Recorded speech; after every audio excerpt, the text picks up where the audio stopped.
Oui, Ambenza, déjà je te dis merci. Hein. Bon, voilà, deux questions. Pourquoi l'Assemblée et ce que le Congo gagne? L'Assemblée, c'est tout simplement, j'ai discuté avec Mme Bongo qui m'a laissé entendre qu'une telle opération, sinon mission, avait déjà eu lieu avec le MEDEF, donc le patronat français. Et puis, ce que le Congo gagne, j'ai la chance d'avoir à côté de moi Monsieur le maire des Yvelines, lui qui a accompagné cette délégation un peu partout où elle est passée. Ce que le Congo gagne, c'est la question, moi, je vous la renvoie. À votre avis, puisque Monsieur le maire, vous avez accompagné la délégation et voilà, ce dimanche, je suis revenu à vous parce que je voulais de ce direct, parce que j'ai pensé que vous êtes peut-être le témoin qui dirait mieux les choses que moi. Qu'est-ce que le Congo finalement peut gagner? Un pays comme bien d'autres doit assurer un avenir à sa jeunesse. Un avenir à sa jeunesse, c'est à la fois sans doute avoir de très grands diplômés, mais aussi peut-être demain avoir des électriciens, des plombiers, des chauffagistes, etc. Toutes professions qui sont utiles aussi au développement économique. Parce que attirer des investisseurs, et l'API veut attirer des investisseurs, sans leur garantir qu'ils auront une main-d'œuvre qualifiée pour servir le développement de leurs produits, de leurs services, etc., je crois que ce n'est pas réunir toutes les conditions.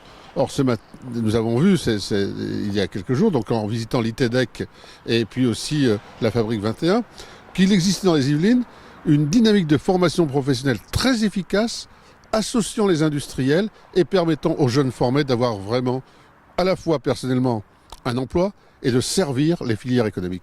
Donc ceci, je crois que le Congo peut en tirer parti et c'est sans doute le résultat principal que je vois en se disant qu'on va se revoir pour sans doute développer des coopérations entre le département des Yvelines et puis vos centres de formation, vos milieux de l'emploi, etc. En tout cas, nous vous disons merci. Il suffit donc au Congo de bien s'imprégner après avoir vu ce qu'on vient de voir ici. Merci à vous.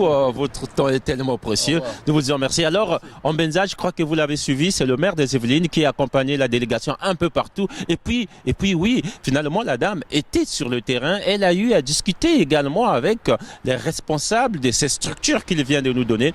Alors, je vous propose ces interviews. Et tout de suite, dans la dynamique du projet, quand on le démarre, il faut que les gens qui sont du cru, qui sont du secteur sur le bassin d'emploi, s'approprient les choses et le prennent en main d'entrée de jeu.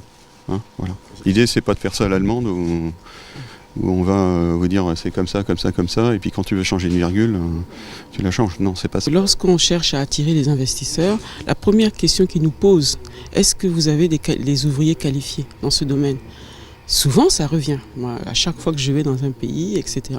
Oui, madame la DG, vous dites qu'il y a des opportunités. On veut bien. Mais est-ce que sur place, on peut trouver tel profil, tel profil, tel profil? Et souvent, c'est un problème. Donc, c'est intéressant qu'on vienne discuter, visiter d'abord ce genre d'école professionnelle et de discuter avec eux pour voir comment on peut transposer ce qu'ils font dans notre pays. Alors, Ambenza, je suis presque au terme de ce direct. Je suis obligé de vous renvoyer l'antenne, sauf si vous avez encore une autre question à me poser. Et voilà, je saurai vous répondre.